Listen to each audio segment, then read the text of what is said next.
इस लड़की ने इस्लाम धर्म के बारे में इतनी अच्छी बात कही है। एक बार जाके वीडियो देखे पूरी। भाइयों बहुत अच्छी बात की है। आगे देखिए स्वामी जी ने क्या बोल दिए जो आप सोच भी नहीं सकते हैं। पैगंबर साहब जैसा मैंने कहा ममत्व, उसी बात पर एक बात कह रहा हूं जिसको मैंने कहा कि अभी बुद्ध से तुलना की मैं दूसरी तुलना कर रहा हूं। पैगंबर साहब को गए कई बरस गुजर गए, लगभग 800-700 साल गुजर चुके थे। भारत में एक आंदोलन खड़ा होता है जिसे हम कहते हैं भक्ति आंदोलन। रसखान है, तुलसी है और मीरा है।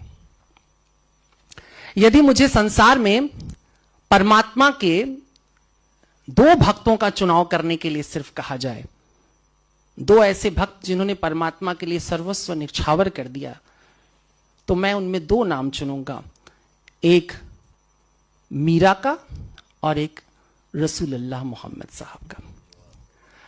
और यदि मुझ पर यह भी शर्त डाल दी जाए कि तुम्हें सिर्फ एक चुनना है, तो मैं फिर मोहम्मद साहब का नाम चुन लूंगा।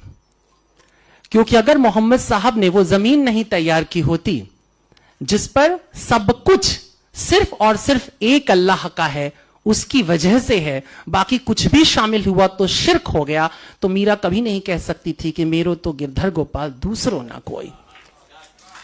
मीरा के जबान से जो लफ्ज निकले वो उस जमीन पर पैदा हुए फूल थे जिस जमीन को तैयार किया था रसूलुल्लाह मोहम्मद साहब ने। बहुत बड़ा एहसान है उनका भारत की जमीन पर कि उन्होंने भारत को ज्ञान से भक्ति की ओर मुड़ने की प्रेरणा दी, और न केवल भारत को बल्कि पूरी दुनिया को। अगर आप पैगंबर साहब की जिंदगी में झांकेंगे तो एक ही चीज आपको सीखने को मिलेगी, भक्ति। इस्लाम में कुछ नहीं है। बहुत बार लोग कई बार इस्लामिक जो स्कॉलर्स हैं वो ये बहस में उतर जाते हैं, ये दावा भी करने लग जाते हैं कि देखो इसमें ये फिलॉसफी है, ये साइंस है, ये है, होगा। मेरा उसमें पछड़े में भी पढ़ने का कोई इंटरेस्ट नहीं है, लेकिन मैं बार बार ये कहता हूं कि इस्लाम को इन सब चीजों की जरूरत नहीं है। कतई जरूरत नहीं है कि उसमें इन सब पछड़ों में पढ़ा जाए और आप उसमें साइंस और उसके अंदर आप दर्शन खोजें।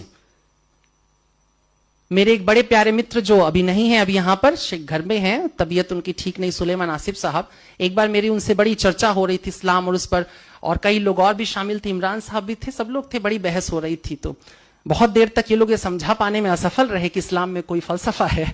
तो आसिफ साहब ने बड़ी खूबसूरत सी बात कही। उन्होंने कहा कि पंडित जी, इस्लाम में कोई फलसफा नहीं है, इस्लाम सिर्फ अकीदा है। हाँ, उस अकीदे के सैकड़ों फलसफे हो सकते हैं। और मुझे लगता है कि ये मेरे कानों में अब तक सुनी गई सबसे खूबसूरत बात थी इस्लाम के बारे में। इस्लाम अकीदा है, क्योंकि जब मैंने इस्लाम को जानना शुरू किया तो इसी तरह से कि कुछ फलसफा